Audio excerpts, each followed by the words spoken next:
All right, welcome back to the channel, everyone. Hopefully you guys are having a great rest of your day, start to your day, whatever time it may be.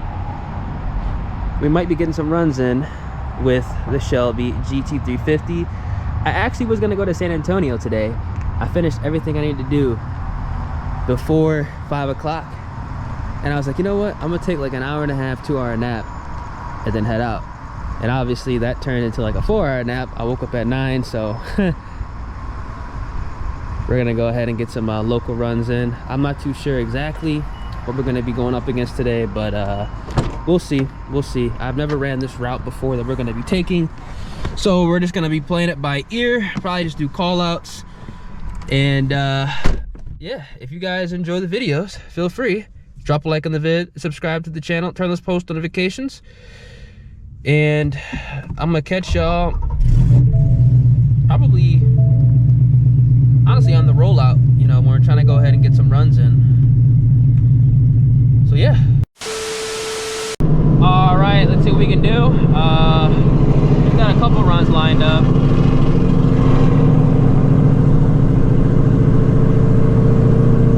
Probably gonna run a Paxton car and then maybe an ESS car. That might be it. Run spotter, where you at?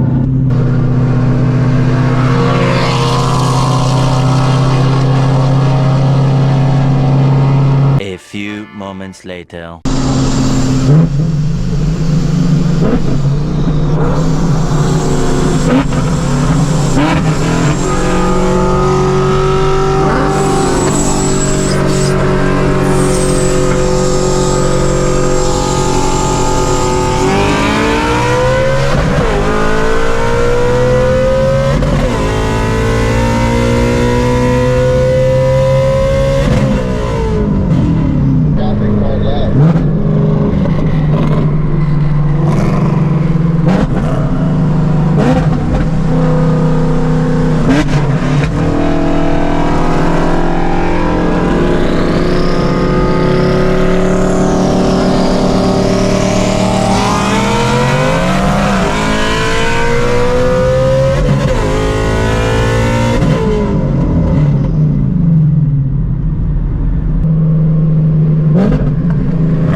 Right there.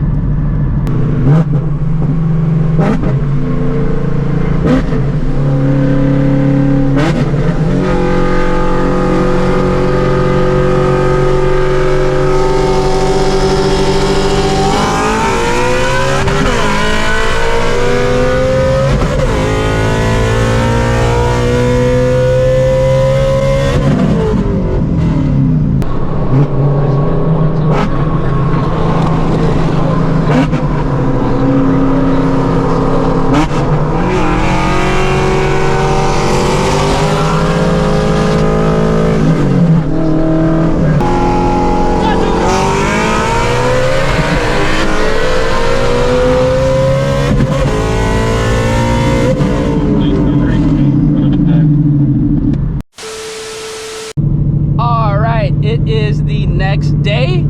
Hopefully you guys enjoyed those runs. I had a blast. Finally, man. More stick shift cars are popping out. That was a great night. I will go ahead and put the pictures of all the cars that I ran in the video. Obviously you've seen it by now, but it was just too dark to go ahead and do my normal walk around. It was a complete like blackout area we were at, which honestly is good. It was a little low-key spot, but we ran a twin turbo Gen 1 We ran a big turbo Roush S550 car.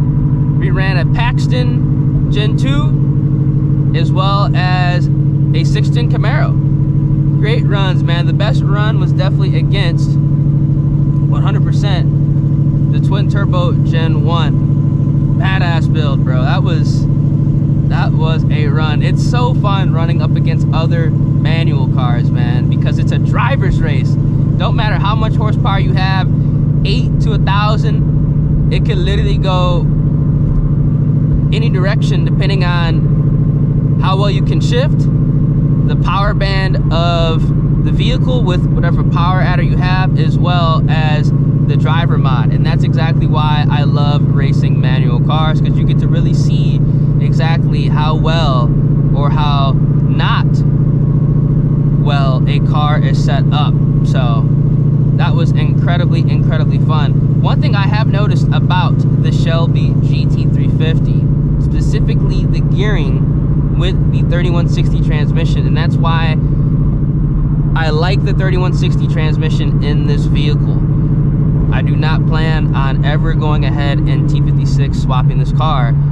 I believe the gearing is perfect for the power band with a centrifugal supercharger because of the closer gears. If you can bang that 2.3 as well as that 3.4, the car is going to stay in power band at all times, and it's going to be at the top of the power band, or at least near the top of the power band at all times, because 60 in second gear with these 29-inch tall tires, which 100% is one of the best things I've done to this car, traction wise as well as mile an hour wise, because it dropped the RPM a little bit compared to the 27-inch tall tire, the Nitto R2 that I used to be on. It dropped it a little bit, so we have a little bit better traction, we have more mile an hour in fourth gear, and the car is still going to be leaving in boost, in power band, and every shift, as long as I go ahead and shift it fast enough, is going to keep the car where it needs to be at to utilize the top end of the 5.2. So even if a car makes more horsepower, I'll be able to jump out because I'm doing a second gear 60, and as long as I bang that 2.3 right and that 3.4, I won't get past if they make a lot of horsepower around like 135, 140 mile an hour, which in all reality, I'm out of gear, or I'm about to be close to being out of gear at that point. So I'm really happy with the performance of this car, with the blower that's on it, as well as the amount of boost, because again, this setup is going to be changing in the near future. I do not plan on keeping the Pro Charger on the car, but I will say the performance is 110% there. You best believe I was literally I was checking every time I stopped to make sure the bolt was still in the car, the crank support bolt, and the paint mark, you know, did not move. You best believe I was doing that last night. But I'm really happy with the performance, man. The next setup is going to be crazy. We're going to be making more power. We're going to have a fuel system on the car. I'm not going to go crazy with the horsepower, because in all reality, the way the car is right now, I feel like I don't want to make it unrunnable, if that makes any sense. Like, I don't want to make like 1100 horsepower, because I feel like it's just too much horsepower for like a lot of the stick shift cars out here, and a lot of the cars that are actually like active and popping out. I feel like having the car around like high 800, low 9 compared to the 800 where it's at right now would be absolutely perfect, not only for my own enjoyment, but just to actually get runs in and to keep it like, you know, quote unquote streetable. Because right now the car is hooking. These ET Street Rs that I have on the car right now, the 305, 4519, I have quite a bit of miles on them right now. The car was spinning a little bit randomly, but I think it's because of maybe, you know, the contact area on the highway that I must have done the hit at. But these ET Street Rs are still doing pretty good. You know, I've already done a road trip on these tires, ran a bunch of cars in these tires. So far, I'm really happy. So if you guys are on the fence of getting ET Street Rs or the ET Street SSs or the Nitto R2s, and you don't care about necessarily like, you know, hitting turns and whatnot, you just need the car to hook up and perform, the ET Street Rs are 110% the way to go on this car. I'm telling y'all right now, 29-inch tall tire, ET Street R. It is the best thing I've done traction-wise for this car, because it really allows me to utilize the top end, and also you can get a jump on people, because stick shift car, as long as you can bang gears, you're gonna be good to go. And that's exactly why I love the setup that, you know, is on this car right now. Again, the Pro Charger, the performance is there, but the next setup is definitely gonna be nuts. Should be more efficient as well. Should be making more power with not that much boost, which is awesome. Absolutely awesome, man. Whew! I love racing other manual cars, man. That's always the best. In a world full of 10 speeds and DCTs, when you actually run up against some, you know, fast manual cars and them races are close, I mean, that's the best, bro. That's the best. Absolute best, man. Especially when they're built cars like Gen 1s. You don't really see Gen 1s out there no more. Realistically, you really don't. Most people that have Gen 1s or had Gen 1s, they got rid of it and went to a Gen 3 car. But when you see a nice Gen 1, you got to give the props to the owner, for real, for real. But yeah, we're about to head out to this little spot. It's not too far away. Hopefully there's some cars there. If not, it is what it is. And yeah, we'll see what's going down. All right, found some parking. This S650 is clean. I love the blue.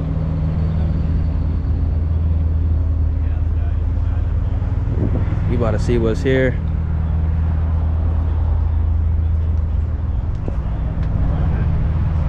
Shaved, painted engine bay, hell yeah.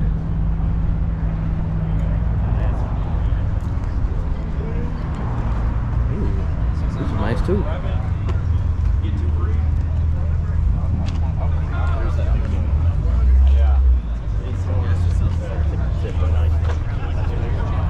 I could have parked right there probably.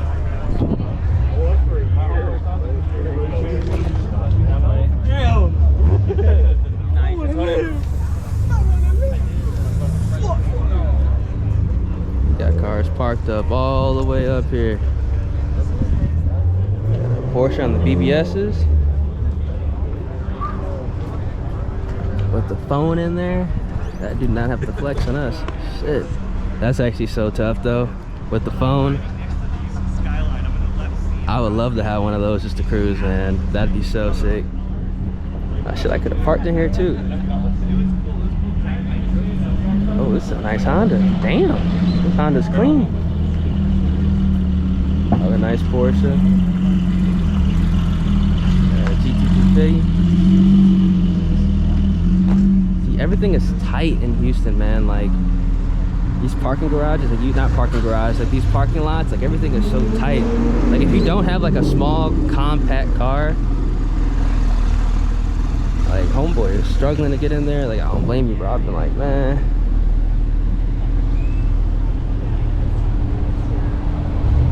Oh my gosh, look at this sinkhole. It sucks cause like, I feel like it's in a spot where they just can't go ahead and like close off the street to fix.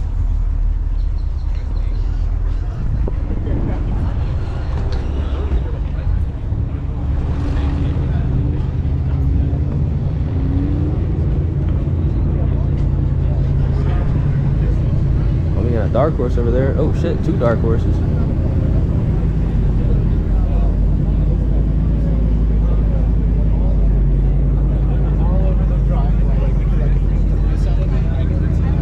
Turbo Super, Ferrari.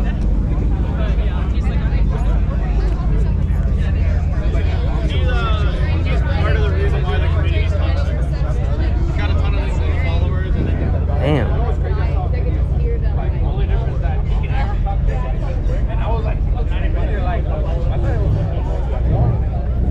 It's actually clean.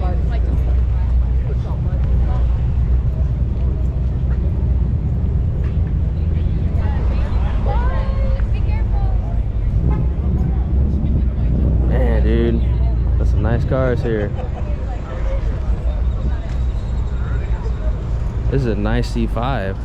I love the color too, and it's slammed out. I like that. See, if you have a car like that, you can park wherever you want. It's small, compact.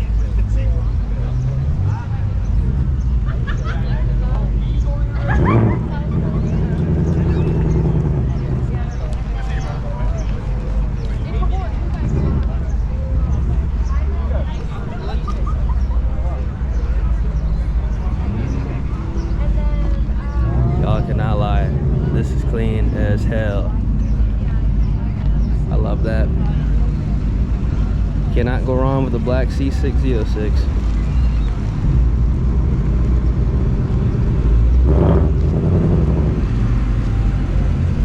Another Z06.